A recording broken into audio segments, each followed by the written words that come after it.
تو آج ہم بات کر رہے ہیں بچوں کی تعلیم میں مادری زبان کی اہمیت پر۔ جی ہاں۔ ہمارے پاس اسکول ڈیلی نیوز کا ایک مضمون ہے، عنوان ہے مادری زبان، بچوں کی تعلیم کا تسلسل اور ثقافتی ورثہ۔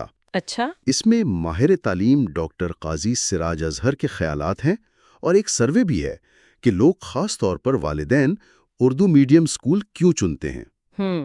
تو آئیے ذرا دیکھتے ہیں کہ مادری زبان میں تعلیم کے حق میں کیا کیا دلائل دیے گئے ہیں۔ جی ضرور۔ مضمون کا جو مرکزی خیال ہے وہ یہ ہے کہ اگر بچے کی گھر کی زبان اور اسکول کی زبان الگ ہو تو وہ جو سیکھنے کا تسلسل ہے نا وہ شروع میں ہی کہیں ٹوٹ سا جاتا ہے۔ بالکل، اور یہ بہت اہم نکتہ ہے۔ مطلب یہ صرف زبان کا فرق نہیں ہے۔ صحیح۔ دراصل جب زبان مختلف ہوتی ہے تو بچے پر ایک اضافی آپ کہہ لیں ذہنی بوجھ پڑتا ہے۔ اچھا۔ اس کی ساری توجہ، ساری توانائی وہ نئی زبان کو سمجھنے میں لگ جاتی ہے۔ اصل مضمون یا جو کانسیپٹ ہے اس تک پہنچنے سے پہلے ہی وہ تھک جاتا ہے۔ یعنی اصل چیز پیچھے رہ جاتی ہے۔ جی، اور مضمون میں یونیسکو کا حوالہ بھی ہے جو یہی بات کہتا ہے۔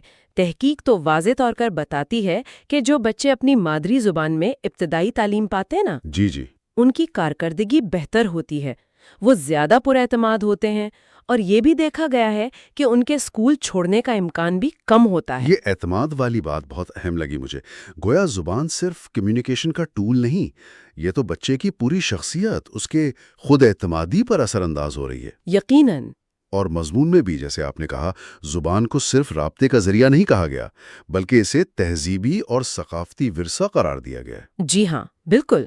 اور اگر ہم اسے ذرا بڑے تناظر میں دیکھیں تو یہ بات اور بھی واضح ہو جاتی ہے۔ کیسے؟ مطلب مضمون مادری زبان کی تعلیم کو صرف ایک تعلیمی ٹیکنیک کے طور پر نہیں دیکھ رہا، اچھا، بلکہ اسے ثقافتی شناخت، پھر خاندانی نظام اور یہاں تک کہ جو انسانی جذبات ہیں ان کے تحفظ سے جوڑا ہے۔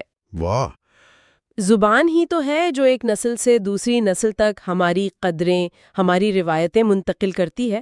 تو اگر زبان کمزور ہوتی ہے تو وہ ورثہ بھی کمزور ہوتا ہے۔ بالکل، وہ تعلق اپنی تاریخ سے، اپنی شناخت سے وہ کمزور پڑ جاتا ہے۔ صحیح۔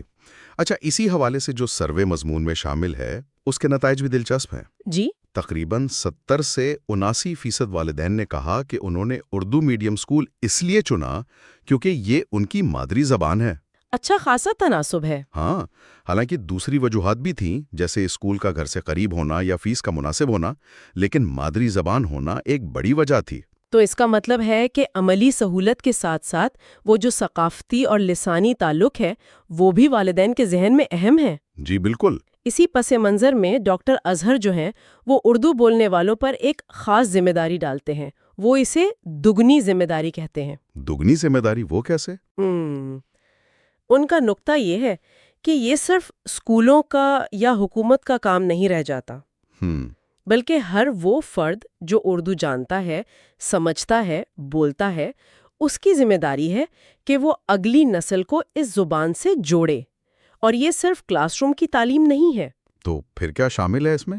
اس میں اردو لکھنا سکھانا، روزمرہ کی بات چیت میں استعمال کرنا، اور خاص طور پر آج کل کے دور میں دلچسپ مواد تیار کرنا، جیسے کہانیاں ہیں، کارٹونز ہیں، ویڈیوز ہیں، ایپس ہیں، ان سب کے ذریعے زبان کو زندہ رکھنا۔ یعنی ٹیکنالوجی کا استعمال بہت اہم قرار دیا جا رہا ہے۔ جی بہت زیادہ۔ مضمون میں تو اس کوشش کو عبادت تک کہا گیا ہے۔ اچھا۔ ہاں، اور یہ دلیل دی گئی ہے کہ یہ اس لیے ضروری ہے تاکہ نسلیں اپنی جڑوں سے نہ کٹیں، یا جیسے ڈاکٹر اظہر کے الفاظ ہیں، لا دینی اور بے مقصد ہونے سے بچیں۔ یہ تو بہت گہری بات ہے۔ بالکل، اور یہ بات بھی اہم ہے کہ یہ جو خیالات ہیں نا، یہ صرف مقامی نہیں ہے۔ مطلب؟ میرا مطلب ہے یہ عالمی اور قومی پالیسیوں سے بھی ہم آہنگ ہیں۔ یونیسکو تو کب سے کہہ رہا ہے کہ ابتدائی تعلیم مادری زبان میں ہونی چاہیے۔ صحیح۔ اور ہندوستان کی جو نئی تعلیمی پالیسی ہے 2020 والی، وہ بھی تو یہی کہتی ہے کہ جہاں تک ممکن ہو کم از کم 5ویں جماعت تک تعلیم کا ذریعہ بچے کی مادری زبان یا مقامی زبان ہونی چاہیے۔ تو گویا جو بات ان تمام ذرائع سے سامنے آ رہی ہے وہ یہ ہے کہ مادری زبان میں تعلیم صرف ایک اچھا خیال یا ایک آپشن نہیں ہے، جی نہیں، بلکہ یہ مؤثر سیکھنے کے لیے، ثقافتی تسلسل کے لیے اور ایک مضبوط پر اعتماد شناخت بنانے کے لیے ایک بنیادی ضرورت ہے۔ آپ نے بالکل صحیح خلاصہ کیا، یہ واقعی ایک بنیادی نقطہ ہے، اور یہیں سے ایک دلچسپ سوال بھی ذہن میں آتا ہے۔ وہ کیا؟ دیکھیے، مضمون تعلیم اور خاص طور پہ ٹیکنالوجی جیسے ایپس اور ویڈیوز ان کے ذریعے اردو کے تحفظ پر بہت زور دے رہا ہے۔ جی۔ تو پھر مستقبل میں ہم یہ توازن کیسے قائم کریں گے؟ مطلب ایک طرف ہمارا یہ قیمتی ثقافتی ورثہ ہے اور دوسری طرف یہ تیزی سے بدلتے ہوئے ڈیجیٹل اوزار، ان دونوں کو ملا کر زبان کے تحفظ اور فروغ کے لیے کیا نئی حکمت عملی، کیا نئی راہیں نکل سکتی ہیں؟ یہ ایک اہم سوال ہے جس پر غور کرنا ہو۔